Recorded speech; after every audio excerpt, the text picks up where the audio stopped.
continuación nos va a hablar Miguel Segarra, que es alumno de esta escuela, miembro del PCF, que es la Plataforma Tecnológica Española de Construcción, Sí. o director. No, soy miembro del patronato. Miembro. Y director de investigación en Dragados. Y nos va a hablar de carreteras inteligentes. Gracias. Bueno, buenas tardes a todos. Espero que no me haya dejado ninguna asignatura sin aprobar, porque ha dicho que soy alumno de esta escuela. Soy miembro de la Asociación de Antiguos Alumnos y ya acabé en mi carrera y demás, ¿no? Es verdad que soy miembro de la Plataforma Española de la Construcción y también, como veis en la presentación, en vez de poner el logotipo de Dragados, Dragados también es miembro de la Plataforma Tecnológica Europea de la Construcción y tiene una de las vicepresidencias. Y en su caso, pues yo represento a Dragados como vicepresidente en la plataforma. Entonces, bueno, como veis, los logotipos son de la plataforma europea, pero es por este motivo. La plataforma tiene varios comités. Uno de los comités es el de infraestructuras y movilidad y es el que Dragados dirige en este caso. Yo no sé si conocéis las plataformas europeas. Las plataformas europeas se formaron hace ya bastantes años como sugerencia de la Comisión Europea, porque ellos no querían tener los expertos en todas las áreas industriales dentro de la propia Comisión que aconsejaran sobre cómo aplicar los presupuestos de investigación y desarrollo. Entonces, se inventaron de alguna forma la idea de las plataformas para que la industria, lo que en inglés se llama la academia, los centros de investigación, las universidades, etcétera, se agruparan en torno a sectores y que fueran estos los que de alguna manera asesoraran a la Comisión. Bueno, hay muchas plataformas. Yo, como trabajo en Dragados, pertenezco a la construcción, pero hay plataforma de la carretera, del ferrocarril, de los aeropuertos, de waterborne, de transporte marítimo, que ha hablado otra persona antes sobre el tema de los barcos, del acero, de la química, multitud de plataformas, de los automóviles. Y, bueno, cada uno trata de destacar la importancia de su sector y de la inversión necesaria para ir hacia adelante. Entonces, en ese es el contexto en el que me piden dar una presentación sobre carreteras inteligentes. Que yo sepa, no hay ninguna presentación, ninguna definición comúnmente aceptada sobre carretera inteligente. Yo creo que hoy en día lo que hablamos más es de sistemas de transporte, y en el caso que a mí me afecta, yo me centro más en lo que es la infraestructura de transporte. Entonces, aunque vamos a hablar un poco de lo que se entiende por carretera inteligente, yo voy a hablar también de la parte que hasta hoy, casi hasta hoy tenemos, que es la infraestructura, la parte tonta de la infraestructura y cómo hacerla inteligente también. Es decir, la parte del hormigón, la parte del acero y todo eso, y también lo que se quiere montar encima, que se entiende como inteligente. Pero a la parte tonta también se le puede dar inteligencia. A mí me gusta esta frase, que es de una declaración de los ministros en la reunión anual, en la cumbre anual de 2013, hace ya algunos años, del International Transport Forum, que dicen que la infraestructura de transporte no es solo asfalto, hormigón o acero, sino que es la columna vertebral de las economías nacionales, las que proporcionan las conexiones para las personas y también para los bienes, para el transporte de los bienes, acceso a trabajos, a los servicios, etcétera, y que permiten que se desarrolle el comercio y el crecimiento económico. Es una definición muy interesante y si lo entendéis, si lo pensáis, todos usamos medios de transporte todos los días y están soportados por la infraestructura. Y eso es algo invisible para nosotros todos los días y creo que hay que ser un poquito más consciente. He puesto algunas fotos de infraestructuras de transporte, no solo de carreteras, también de alguna otra cosa, entre las transparencias para que os hagáis una idea de las dimensiones de lo que estamos hablando. Este es el puente de Normandía. Esta foto es cortesía de Vinci, que es socio de la plataforma europea también, una de las empresas constructoras más grandes del mundo. El vano central que veis ahí, porque se pierde la dimensión, tiene 856 metros de largo. El puente tiene, creo recordar, no sé si son 1,2 kilómetros o algo así.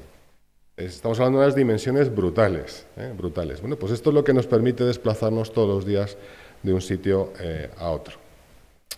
Para que tengáis una idea de la magnitud de lo que estamos hablando, respecto a carreteras, en Europa, cuando hablamos de autovías, autopistas, etcétera, hay alrededor de 60.000 kilómetros, más de 5 millones de kilómetros de carretera en la red global.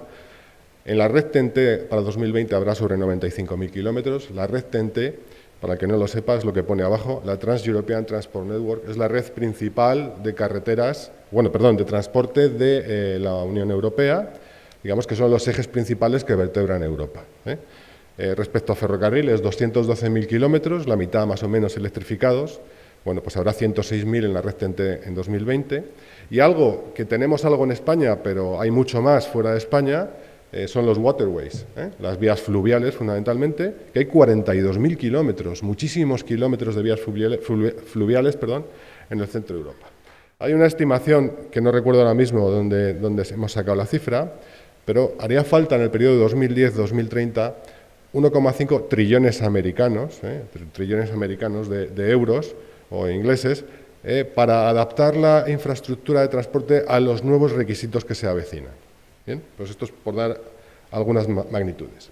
En 2011 la Comisión Europea sacó lo que se llama como el libro blanco del transporte, que es la hoja de ruta a un espacio único de transporte europeo. Hay otros documentos posteriores, pero este documento digamos que es especialmente importante. Se trata de hacer una evaluación de cuál es la situación en ese momento y hacia dónde vamos, qué necesidades hay. Se reconoce que la movilidad sostenible es vital para la sociedad, pero también se dice que es la infraestructura la que da el soporte y la que da forma a la movilidad.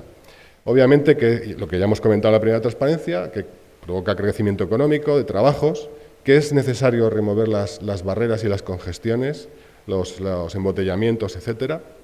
Hay una serie de asuntos que tienen que ver con el uso de los recursos y con el tema medioambiental muy importante en todas las infraestructuras de transporte, por la propia construcción, pero también por el propio transporte en vehículos.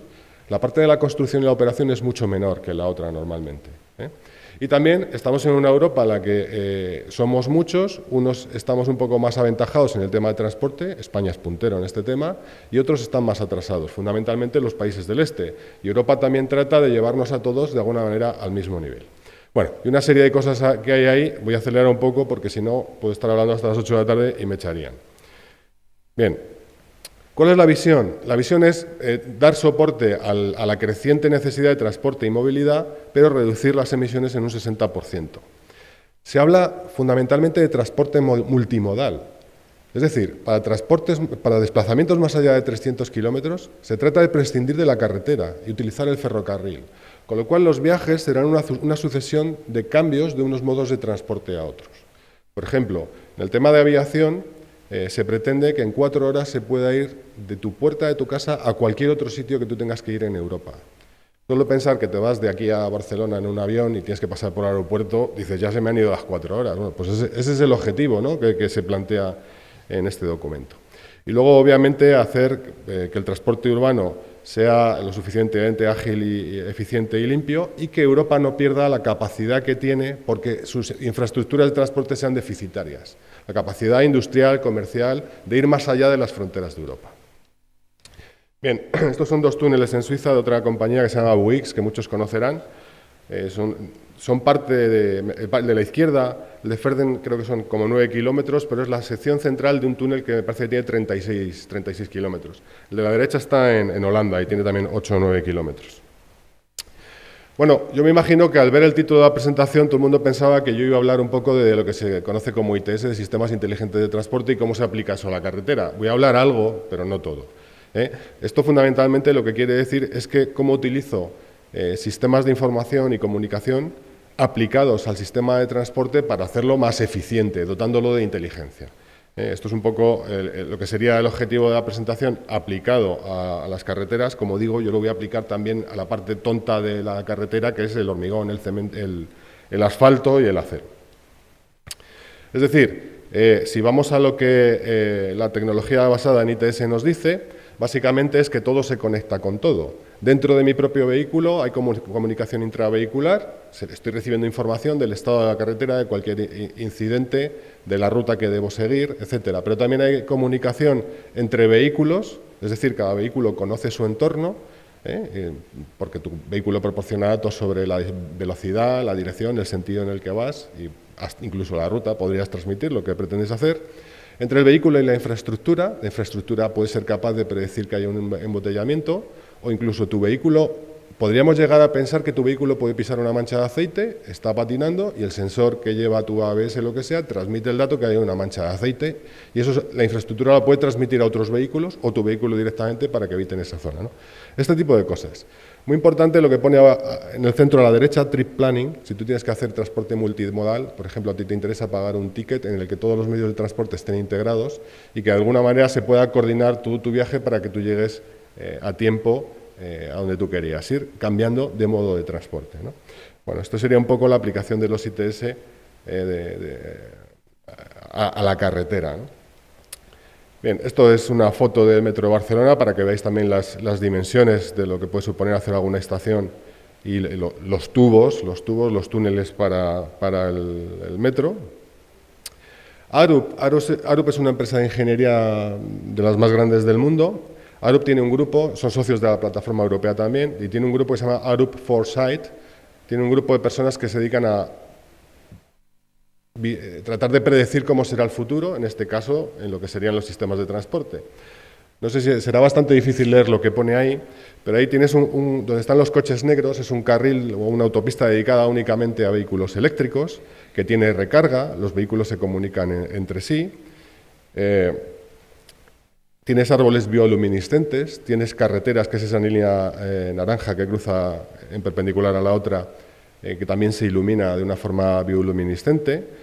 Hay un túnel por ahí abajo subterráneo que es para los vehículos que no son eléctricos. Los autobuses son capaces de conocer, por ejemplo, cuántos pasajeros, si habrá pasajeros o no en la siguiente parada, y si llevan bicicletas para subirlas, este tipo de cosas. En fin, existen bastantes estudios respecto a cómo serán las carreteras inteligentes del futuro y, en general, como veis ahí, los sistemas inteligentes del futuro. Pero claro, para llegar ahí, primero te tienes que plantear dónde estás y cómo vas a llegar a eso. Y eso es lo que se le plantea a la Comisión Europea desde plataformas como la ECTP. Entonces, si las cosas no cambian y los requisitos aumentan, lo único que va a ocurrir es que los costes de construcción y mantenimiento van a ser superiores. No podemos seguir construyendo como ahora, ¿eh? La población está envejeciendo, hay menos gente joven, menos impuestos, menos inversión en infraestructuras nuevas, tendremos solo que mantener, ¿eh? Este es un escenario que puede ocurrir. Bueno, seguirá habiendo congestiones, el transporte ineficiente penalizará a nuestras compañías industriales que transportan por cualquier medio de transporte, no solo por carretera, etcétera. Una serie de cosas que tenéis ahí. Las nuevas tecnologías como la ITS pues no podrán desarrollarse suficientemente porque la infraestructura no las soporta. La infraestructura es parte de ITS. El cambio climático. No hace falta que diga que cada vez tenemos eventos puntuales que tienen mayor impacto sobre la infraestructura, sobre las edificaciones, sobre lo que el hombre construye. Bien, pues ese efecto también está presente y hay que ver cómo la infraestructura del futuro puede hacer frente a esos eventos. Bueno, y temas medioambientales como veis ahí. Bueno, todavía no he llegado a las carreteras inteligentes. Esto es en Madrid, esto es un túnel hecho con tuneladora y se ven perfectamente pues, los segmentos de las dovelas que están ensambladas por la máquina, ¿no? Entonces, cuando hablamos de las carreteras del futuro, que aquí hemos llamado carreteras inteligentes, me gusta, aunque nosotros, ECTP tiene muchos documentos, me gusta un documento que tiene FERL, que se llama Forever Open Road. FERL es la Federación de Laboratorios de Carreteras Europeos. CEDEX, el Centro de Experimentación de Obras Públicas de España, pertenece a FERL, y tiene un documento en el que ellos dividen las características de las carreteras del futuro, en el que tienen que ser adaptables, automatizadas y resilientes. Las tres características yo creo que son lo que las hacen inteligentes.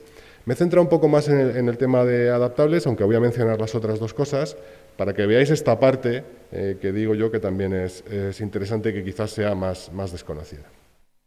Bueno, esto es un gráfico que viene de FERL, que me lo han mandado directamente, donde veis que tendría una carretera adaptable. Lo primero es que está prefabricada. En la construcción todos son prototipos que se hacen una vez, absolutamente todo. Si somos capaces de industrializar la construcción, seremos mucho más eficientes, tanto en coste como en recursos, etcétera. Ahí tenéis una losa prefabricada para hacer de capa de subbase o de capa intermedia a la carretera. Tenéis una serie de sistemas que ya van, industrializados para poder colocar pórticos o para poder colocar carriles adicionales. Tenéis sistemas allí hacia la derecha de almacenamiento de energía, por ejemplo, para deshelar la carretera o para alimentar la señalización de la carretera y este tipo de cosas. Tenéis sistemas de señalización empotrados en la carretera a modo de LEDs o LEDs que pueden indicar las trayectorias que tienen que seguir los distintos usuarios. La durabilidad. Están pidiendo durabilidades de 100 y de 150 años en túneles y en puentes. Tenemos que construir de otra forma con otros materiales. Estos plazos son muy difíciles de garantizar. El tema de comunicaciones, tema de drenajes para hacer frente a temas de cambio climático, este tipo de cosas. ¿Ejemplos de esto? Bueno, pues el ejemplo de un puente industrializado que se ha cambiado en 87 horas por una empresa del grupo de dragados que se llama Pulice en Arizona. Ejemplos de algunas propuestas de carreteras de plástico, quizás esto con la transparencia que ha puesto Carlos en la presentación anterior y ese pico del petróleo, pues no sea el mejor tipo de carretera, pero hay propuestas en ese sentido, con sus canales para introducir servicios, comunicaciones, etcétera.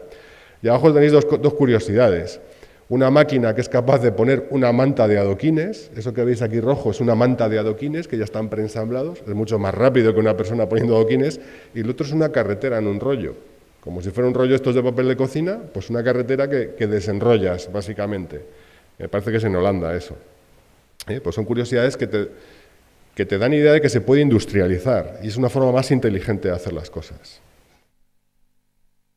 El tema de la recarga por inducción, que tiene que ver un poco con la charla anterior, yo realmente no sé si se va a haber recarga por inducción en la carretera o no, de una forma generalizada en el futuro, o las baterías serán lo suficientemente buenas para que tú recargues en casa, en la oficina o en cualquier otro sitio y con eso puedas tirar suficiente, o en viajes largos quizás tengas que recargar, no lo sé. Esto es de Highways England, es un prototipo y aquí lo tienen plantado en una carretera. Claro, no pasa ningún vehículo por ahí porque no habrá muchos que lleven una bobina, es un test nada más que están haciendo, un experimento. Pero bueno, esa sería un poco la pinta que eso tendría. Bueno, pues esto también es una forma de dar inteligencia a la carretera. Claro que eso supone, no sé si puedo ir para atrás, vamos a probar, que veis que la carretera está conectada al grid, que hay unos centros de transformación de alterna a alterna, que hay unos, no sé si son autotransformadores quizás, secundarios y demás. Bueno, pues exige que la carretera es mucho más compleja de lo que entendemos ahora mismo que es. Me vuelvo a lo mismo de antes, el tema del coste, el tema de los impuestos que se recogerán en el futuro, quizás sean menos que los de ahora, etcétera. Este es el concepto de la señalización embebida en la propia carretera, donde, por ejemplo, veis al fondo que ha habido un accidente, la propia carretera está marcando una especie de zona de exclusión donde están los vehículos averiados o que han chocado o lo que sea, y automáticamente está dirigiendo a todos los vehículos fuera de la carretera. Bueno, esto podría hacer falta o no. Si tenemos unos sistemas de comunicación entre vehículos suficientemente eficientes, automáticamente podrían evitarlos. Pero en el tiempo en el que convivan diferentes tipos de vehículos, pues puede ser una solución también interesante. Bueno, estos son más sistemas de señalización embebidos en la carretera. De estas cosas no son solo infografías como estáis viendo aquí, existen prototipos, ¿vale? Me parece, en la parte de abajo veis que se está diciendo que puede haber hielo en la carretera o nieve o lo que sea. En la parte de la izquierda te está avisando de la distancia de seguridad y cambia el color para indicarte que estás demasiado cerca del vehículo que te precede. Y esto lo podría hacer la carretera calculando la velocidad de los vehículos, las aceleraciones, etcétera, y viendo si esa distancia es segura o no. Y eso para cada vehículo que circula por la carretera.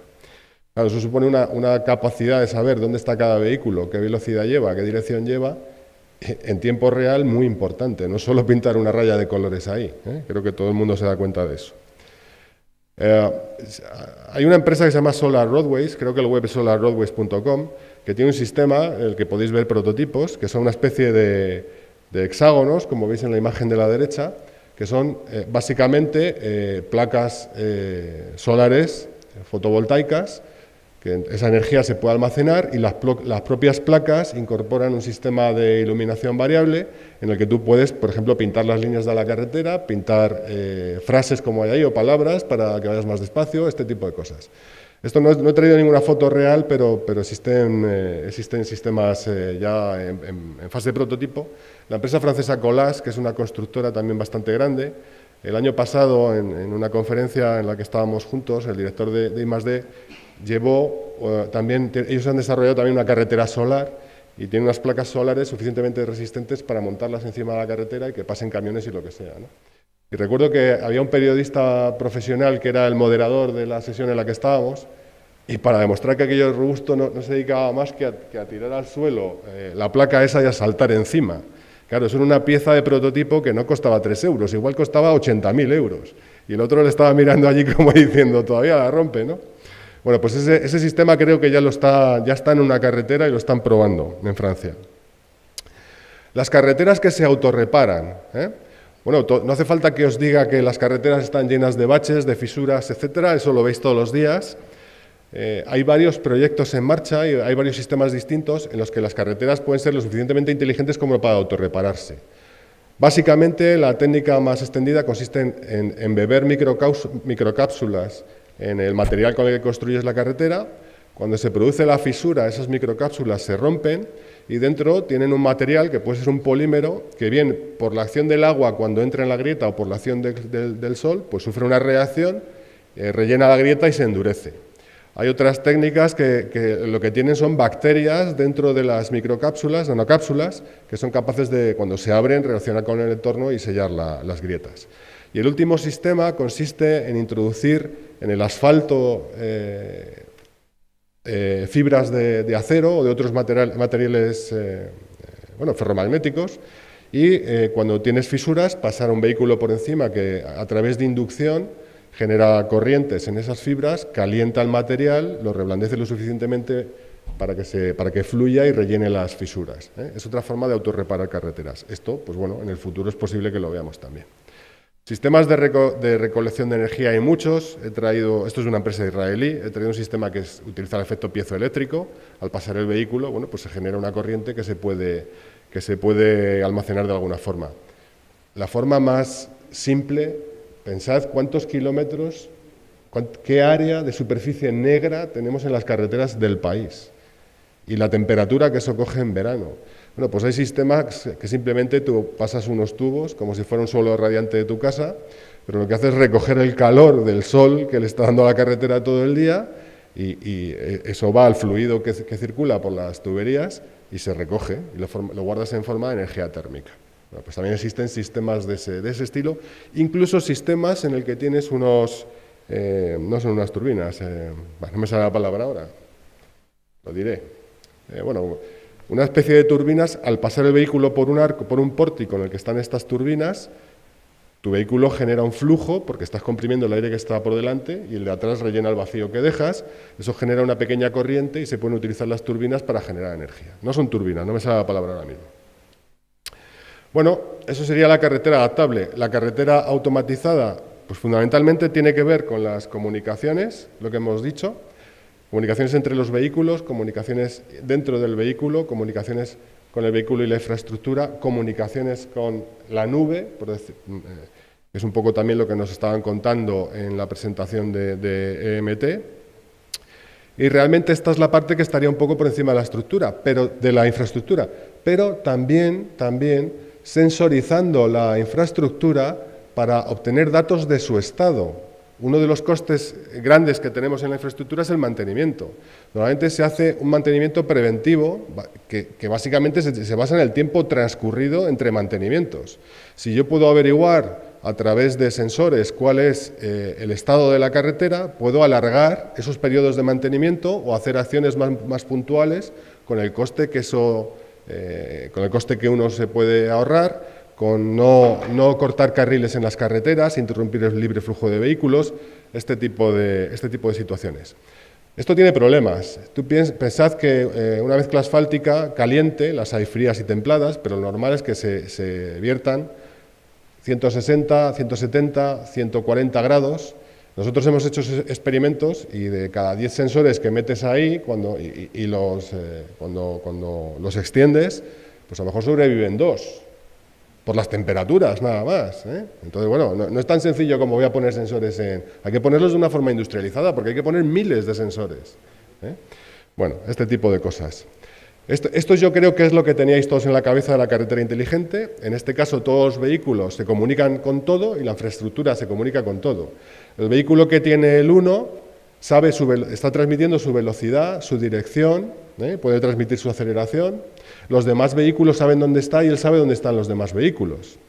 En el punto 2, que es el autobús sabe si en la siguiente parada hay pasajeros o no, lo que decía antes, si tienen bicicletas o no, si hay una persona en silla de ruedas o no, o si van a bajar viajeros o no. Bueno, eso lo sabe ya porque llaman al timbre, ¿no? Pero este tipo de cosas se podrían transmitir. En el punto 3, esa calle es muy ancha, ese señor va a girar a la derecha, pero le podría venir un coche por su izquierda, Te podría venir un coche por su izquierda o él saltar la señal puede ser un CEDA o saltar el semáforo. Su vehículo podría frenar automáticamente porque el coche que viene por su izquierda le ha informado de su velocidad, de su dirección, etcétera. Eso va a ocurrir y eso va a evitar muchos accidentes, en sitios que tienes poca visibilidad y este tipo de cosas. No solo con vehículos, también con cualquier vehículo, con una moto, por ejemplo. Bueno, el 4 son los peatones. Si llevas un móvil, esa información se puede transmitir a la carretera y saber si vas a cruzar, si no vas a cruzar e informar a los vehículos que van alrededor. El 5 es la infraestructura, la comunicación entre el vehículo y la infraestructura, información sobre las dificultades del clima, sobre dificultades en la ruta más adelante, ese tipo de cosas. Y además el 6, que sería recolectar la información pues, de tráfico que tienes por una determinada vía, etcétera, que ya se hace de forma periódica. Todos habéis pasado por estos sensores que se echan en la carretera, que es como un cable que pasas por encima, o por espiras electromagnéticas y este tipo de cosas, ¿no? Pues eso vale para eso. También se está utilizando Bluetooth, por ejemplo, ahora, en algunos pórticos para obtener datos de forma anónima de frecuencias de tráfico y este tipo de cosas. Bueno, si tenemos sensores, podemos ir a lo que decía antes, un mantenimiento basado en la condición y no un mantenimiento preventivo. Esto es un esquema de mantenimiento industrial, no es de infraestructura de transporte. Y el punto más importante es tener datos. Si no tengo datos no lo puedo aplicar. Si vamos a sensorizar toda la infraestructura, sean carreteras o puentes o túneles o lo que sea, podré tener esos datos y podré ahorrar mucho en mantenimiento y dar un servicio mejor porque corto menos las carreteras y demás. Bueno, y ahora viene la pega. La pega. Como pasa con todas las tecnologías de la información, siempre es el hype, ¿no? El hype. Primero se oye mucho y esta curva es de 2014, pero es una de las curvas que se usaron cuando se preparó el programa Marco Horizonte 2020 del grupo de asesores para decir, bueno, a lo mejor el impacto que estas tecnologías pueden tener en el transporte están exagerados. Todavía no lo sabemos, pero ahí veis que tenemos el tema de la seguridad digital, que no lo ha mencionado nadie todavía, está al principio, bueno, en el 2014 estaba al principio de toda la curva.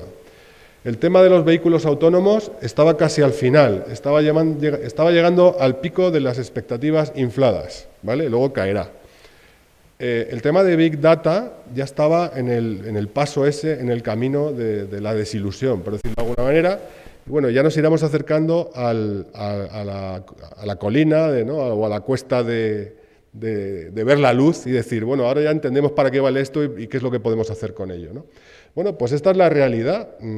Pensad que estamos hablando, ya habéis visto esos puentes, esos túneles, las cantidades en miles de millones que cuesta realizarlo. El puente de Cádiz, nuevo puente de Cádiz, 600 millones prácticamente de euros. El nuevo puente en Forth, que lo ha hecho Dragados también, 1.200 millones de euros. Si a eso tenemos que sumarle el coste de todas estas nuevas tecnologías para hacer las infraestructuras inteligentes, bueno, hay que pensar muchas cosas, hay que pensar muchas cosas. Bueno, estoy terminando ya. La carretera resiliente. Cada vez estamos viendo más eventos extremos. Hay muchos incluso de tipo que se llama Black Swan, cisnes negros. Muy baja probabilidad, pero las consecuencias son tan graves que hay que tenerlos en cuenta. Entonces, hay que ver cómo diseñar las carreteras del futuro, de forma inteligente también, para que sean capaces de copar, de sufrir estos eventos sin sufrir unas consecuencias importantes. Sistemas de información meteorológica, sistemas de drenaje y estanques de tormentas que permitan almacenar esas cantidades de agua. No solo son temas de agua, pueden ser terremotos, muchos tipos de corrimientos de tierras, este tipo de situaciones, ¿no? Por poner algunos datos, globalmente 324 desastres en 2014, 141 millones de personas afectadas, 8.000 muertos, 99 billones americanos, ¿no? de dólares en daño. Ahí tenéis un corrimiento de tierras que puede haber sido provocado por el agua o por cualquier otra, por un sismo, por cualquier otra circunstancia, eventos encadenados a veces. En 2002, en el centro de Europa, 250 carreteras y 256 puentes dañados. En Alemania y en la República Checa, 2013-2014, en el Reino Unido, 1.000 millones de euros en daños. No hace falta que mencione España, hay muchos ejemplos. En Murcia, hace unos años, se llevó un puente de una autovía, por inundaciones también.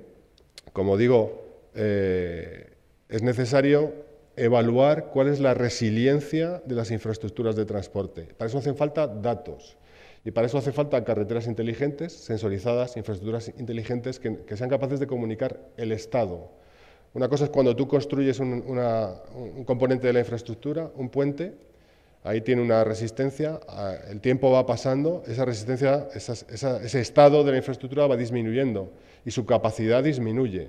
Y es necesario tener modelos y saber discernir muy bien en qué estado está esa estructura. Entonces, he puesto una imagen de un proyecto también en el que Dragados ha terminado el año pasado, donde se trataba de diseñar un sistema utilizando miles de datos de la infraestructura para ver cuál era, en definitiva, la resiliencia de la infraestructura frente a black swans, a cisnes negros, eventos de muy baja probabilidad, pero grandes consecuencias. Bueno, esto es un prototipo, ese proyecto se llama InfraRisk, como podéis ver ahí, y el caso que veis, creo recordar, hacíamos test de estrés, ¿vale? Test de estrés, transferidos del ámbito industrial y de la banca, o del entorno nuclear también, aplicados al tema de infraestructuras de transporte. El problema es que estos modelos son muy complejos y necesitan una cantidad de datos muy importante que hoy por hoy no están disponibles de una forma tan sencilla, pero es una preocupación. Bueno, están altos los puentes, están altos los puentes. Esta foto viene de Hochtief, que es otra de las empresas del grupo ACS en Alemania, de hecho es una de las mayores constructoras alemanas. Bueno, ya estoy terminando, creo que no sé si esta es la última o hay otra más. ¿Quién está en el Comité de Infraestructura y Movilidad de la Plataforma Europea? Pues todas las grandes empresas europeas, como podéis ver ahí de la construcción, todos los grandes centros de investigación europeos que tienen algo que ver en transporte, otras plataformas, hay obviamente contacto con otras plataformas, como la de la carretera, la de ferrocarril, la de transporte marítimo, en fin, un montón. La de logística también, que es muy importante para el tema del transporte, asociaciones profesionales de la construcción, por supuesto, y obviamente la Comisión Europea, a través de la Dirección de Movilidad, DigiMove, o la de Investigación y Desarrollo, y con otras direcciones, por supuesto, obviamente. Sí, esta es la última, que lo he puesto aquí. La conferencia más importante sobre transporte, investigación en transporte, que se celebra en Europa, es la TRA. La gemela es la TRB en los Estados Unidos. Son las dos conferencias más importantes de transporte que se realizan en el mundo. Lo organizan los Estados miembros. El año que viene la organiza Austria. Está coorganizada por todas esas plataformas relacionadas con el transporte que veis abajo. En el centro está la ECTP. A los que les interese este tema, pues es un buen sitio para estar, el del 16 al 19 de abril. Normalmente van unas 3.000 personas, es decir, es un evento muy grande. Y nada más, creo que, bueno, este es el puente de Cádiz. En realidad esto está trucado, porque la tenía a mano, es una infografía de antes de construirlo, pero ha quedado igual, ha quedado igual. Vale, muchas gracias.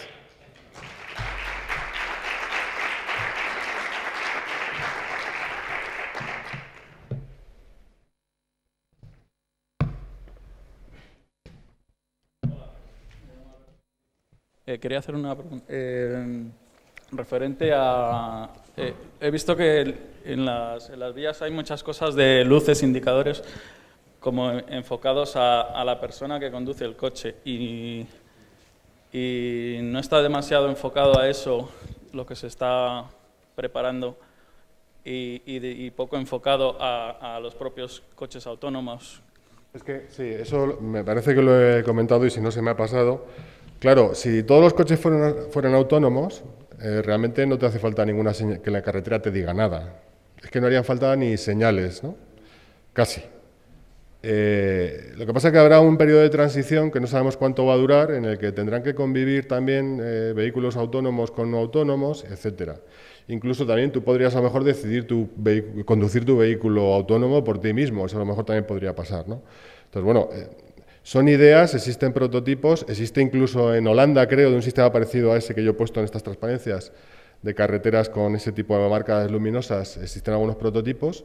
Lo que va a pasar dentro de 20 años, no soy capaz de decírtelo, pero sí que es verdad que habrá un periodo de transición donde probablemente pueda ser interesante si el coste y la tecnología lo permiten, ¿no?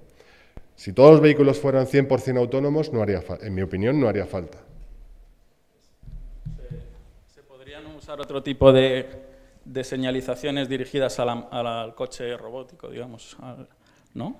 Bueno, por ejemplo, ahora mismo tienes muchos vehículos que tu coche va leyendo las señales y te lo muestra en una pantalla, ¿eh? En vez de que las lea, simplemente te van a llegar por el aire. Hay una señal de radio que va a hacer que te salga la señal dentro del coche. Ese sería un sistema, ya lo tienes ya implantado, digamos, ¿eh? Incluso tienes head-up display y ves los datos proyectados en el parabrisas, pues bueno, ni siquiera tendrías que mirar abajo, que puedes no verlo, ¿eh? Tú estás mirando a la carretera y ves la limitación de velocidad, por ejemplo, o que ha habido un accidente o cualquier cosa. A mí eso me parece una aplicación más directa. La verdad tiene una ventaja, el coste. Si tú te lees el libro blanco de transporte, se dice claramente que hay que trasladar los costes del sistema de transporte al usuario, como si no estuvieran trasladados ya, ¿no? Porque al final somos nosotros los que lo pagamos.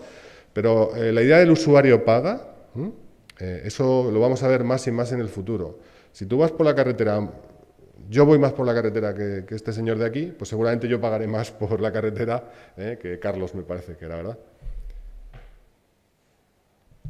Bueno, una pequeña broma, y es que os vamos a devolver el dinero porque no acabamos de saber qué va a pasar, ¿no? Ni en esto, ni en lo otro, ni en la legislación, ni en los coches autónomos, ni bueno, en vamos a ver.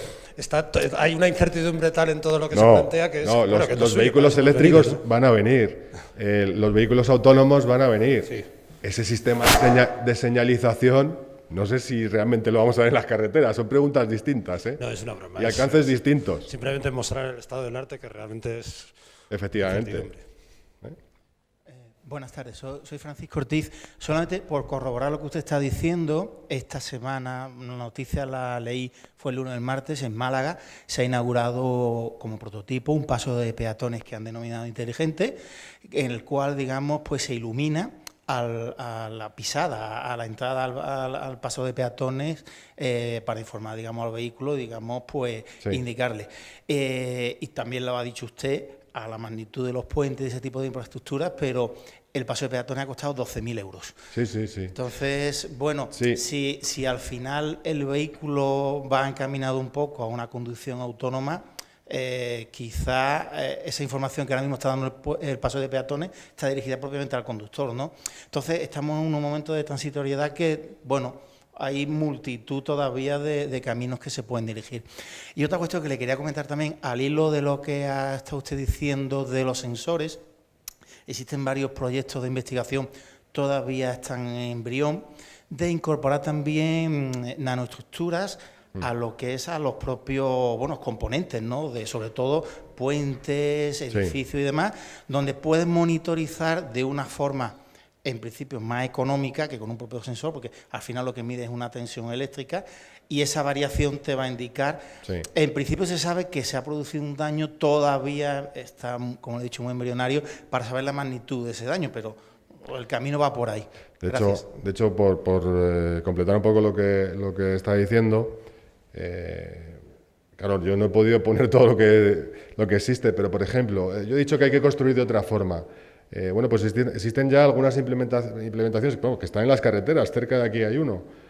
Un puente que está hecho, las vigas están hechas en polímeros de carbono, de forma artesanal, pero está hecho y el puente está ahí y funciona.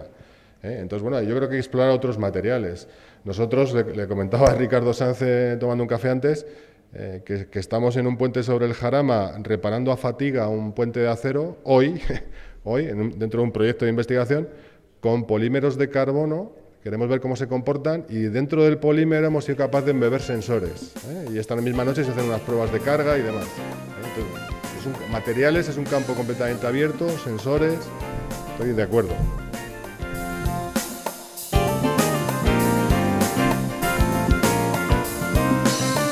Muchas gracias.